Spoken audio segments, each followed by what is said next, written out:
for taking the time to stay with us.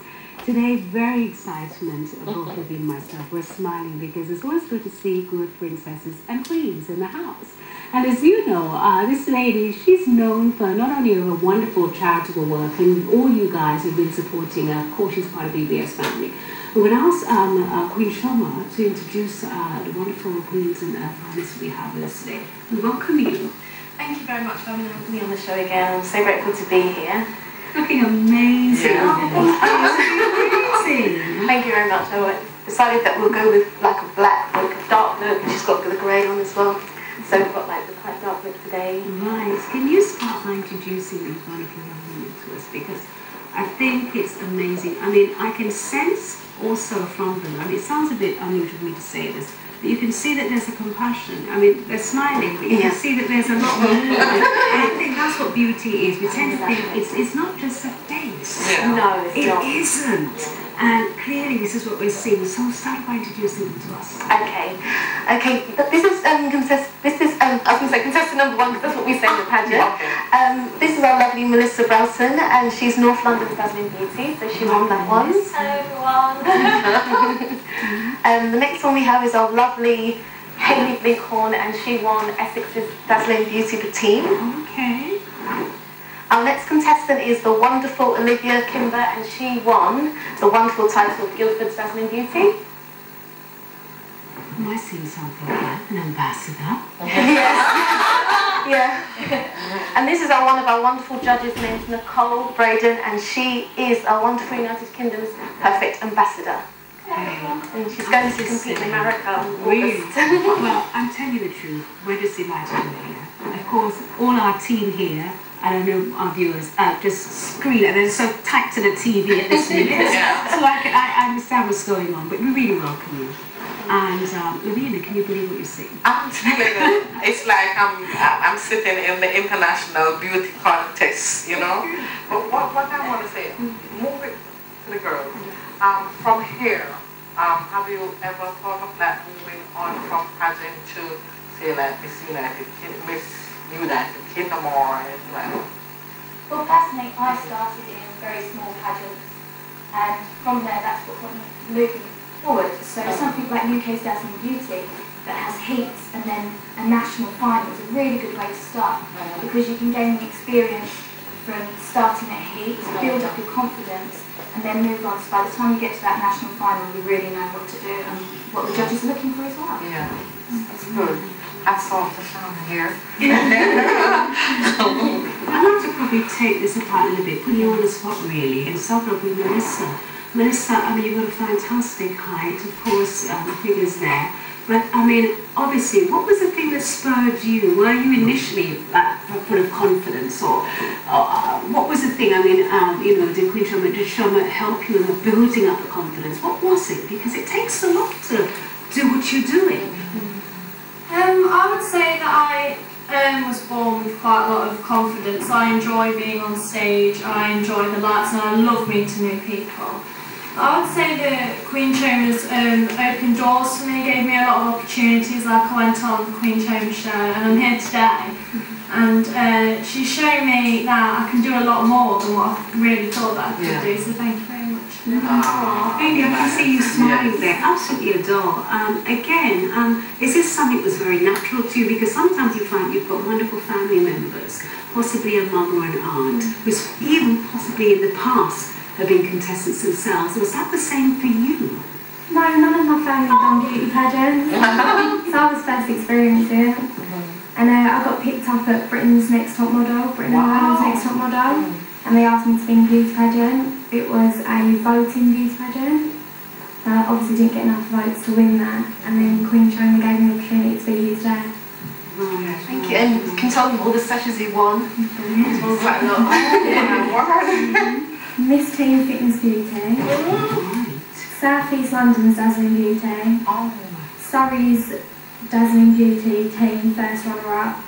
Miss Talent 2012. South East London Dazzling Beauty First Runner-Up. And Surrey's Dazzling Beauty Finalist. So where did you go from here? I'm just totally speechless. What's next on the agenda? Yeah, I'm in the final.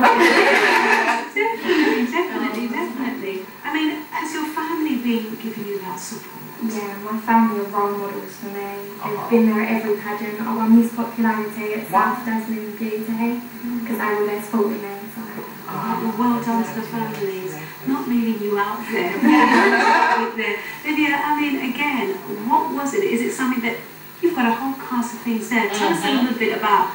Tell me, I want to get a feedback because I know that there are a lot of young women, and of course, I'm not saying that the magazines and the we in the media help, because we can see that sometimes you feel pressurized regarding the signs. Sometimes you look at somebody who's your role model and you think, well, I'm not as pretty as that person, so I should shun away, and you don't feel good about yourself because you're trying to compete. But somehow you've been able to override that.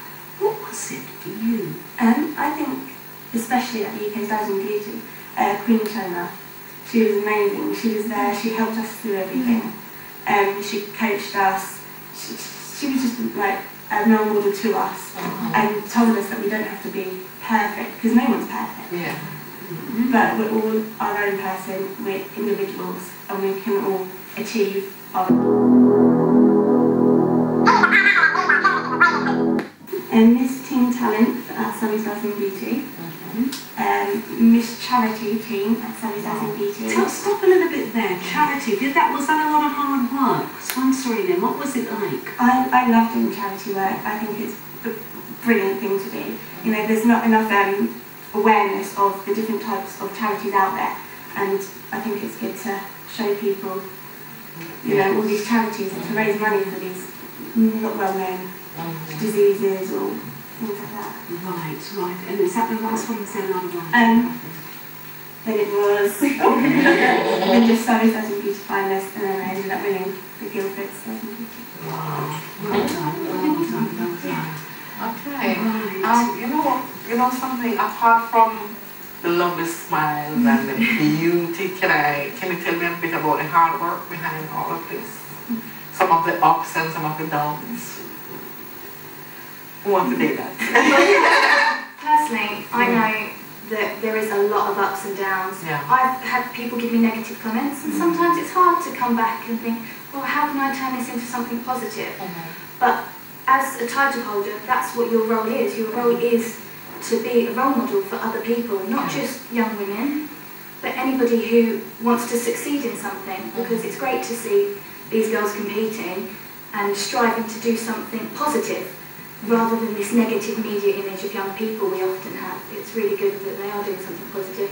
And I think that's what spurs you on to achieve something and makes the lows turn into a high. Yeah. That's good. I'm going to touch on you then, we'll get to you, Queen Chioma, because I know that, I mean, take my hat off to you, and people know, one thing we don't argue is we really adore what you're doing, because I know for you it's not about me, and that's clearly what we're seeing here, but especially when you open the papers, and you really do see obesity, which is just taking on to another level. And for some of it, I'm thinking it's because people are not confident within self, and so you think, well, there's no hope for me, there's no way forward. What are the things, some of the challenges, and even you've had to overcome? I think I've realised that there is a pressure, even in myself, to always remain slim. And sometimes people do say, oh, you're kept a bit bigger, and you think, if I'm meant to be a bit bigger, what are they doing to the ones that are like larger sizes? Yeah. And it really makes me upset, because I think that the young people need to be supported, and all ages as well, you know, mature and old, they need to be very, very supported, and people need to stop destroying young people and mature people through putting them down with all these criticisms. Most definitely. Yeah. Although I'm really delighted these young women are here, I know that you live in a wonderful multicultural community. Yeah. And that's what makes me feel being proud being born here myself. I'm telling you the truth, it really is. But having said that, I mean, when we go into a lot of other cultures, a lot of young women are really pressurized by their families, and they'd like to possibly enter a competition like this. And I'm just wondering how we can sort of reach out, because a lot of families think, oh no, my daughter can't do this. Yes. You know, somewhere in Africa or somewhere, and even, you know, we have this, but I mean, how are we going to break that kind of a, I mean, just give me some ideas, because we know families, we have mothers who are watching from Asia. My daughter's, I can't have that, but my daughter's asking me, what do I do? Exactly. That's such a good question. Maybe we can get this from you ladies as well. What do you think? Definitely. I think that what it is, that sometimes I do notice we have like certain type of characteristics or people enter, and I think, you know, or sometimes there are Asians or blacks that enter, but then they don't go past that next step to actually go all the way through. And I think that also religion plays a part. Some people may say, oh, we're a Christian, so we can't do this. I'm a Christian too, so I think it's just about realising this competition is about charity work, it's about being confident, it's not about trying to be stick thin to fit into a certain mould. It's not about, you know, unhealthy eating habits, bad eating habits, and it's, everyone's encouraged. There's no restrictions in terms of height, size, or anything like that. Marissa, are you pressurised? Because again, sometimes I know that if you're a taller girl, sometimes going to school, you've also got under pressure because you're sticking out, and everyone's. And you find that I find a lot of my taller friends, they don't hold themselves for posture. And growing up, I would love to have had another 10 inches. You know, and I'm thinking I'd love to, but they, because of the pressure again, they feel they have to just sit. Oh, was any of that true to you? Or in the modelling pageantry industry, but my family has helped me all the way through it, 100% support. I mean, obviously not everyone wins every single pageant they go into, but there's a time for everyone. I mean, even then you can just try so hard to be an amazing grand finalist. You know, you'll hold memories that, you know, will last for the rest of your life. exactly. You know, it's an important time to showcase yourself and say, I'm proud of myself and this is the way I am, and I want to show the world who I am and what I want to represent. Again, we are Beauty with Brains, and this is, I'm giving an idea as to what you ladies are doing in part-time. You're at college, you're studying, university, doing jobs, you're entrepreneurs, because again, that's something I know you encourage a lot. So that's something you do. And coming over to you, Haley, where do you go from here? And on that level, have you been to, what's been on the cards on the other side for you? I'm still at school. So I've done half my GCSEs this year in year 10, and next year I hope to pass all of my Fingers crossed. So I'm predicted A's to A stars, and from here I'm hoping to go to either sixth form or college, maybe Performing Arts College in Rayleigh called Masters, Keep fingers crossed for you, gal. or a college in Chelmsford, and there I hope to study academics alongside performing arts, and then from there I might go on to university. Hopefully get a job. We have to whisper that. What's on the cards? Let's get an idea of what we've got here. What are you doing at the moment? I'm currently at college studying a BTEC Level 3 Extended Diploma in Musical Theatre. So I'm just finishing my first year now. So next year I'll do my last year. Then hopefully I hope to go on to Performing Arts College in London. My main one that I'm looking to is called London Studio Centre. Right. It's very commercial, and that's the kind of style I really like at the moment. Excellent. We're going to come back to Melissa and then we'll find out what you're doing. What's on the tables for you? Currently I'm still at school, but I'm taking BTEC Performing Arts Level 2. Right, so in the media, art, entertainment, TV actress, might see you guys even on telly, BBS, TV. Right, we hear you. Excellent. Although I am a big fan of writing, I love to write. I've loved to write stories since I was really, really little. I used to just sit there on the computer and write whatever popped into my head. And at the moment I'm currently working at an A-star in English Literature and Language. But in the future I want to actually be a pageant director like Queen Chioma myself. She has really inspired me to do something like this because it makes people feel good about themselves, and I want to do that one day. Thank you.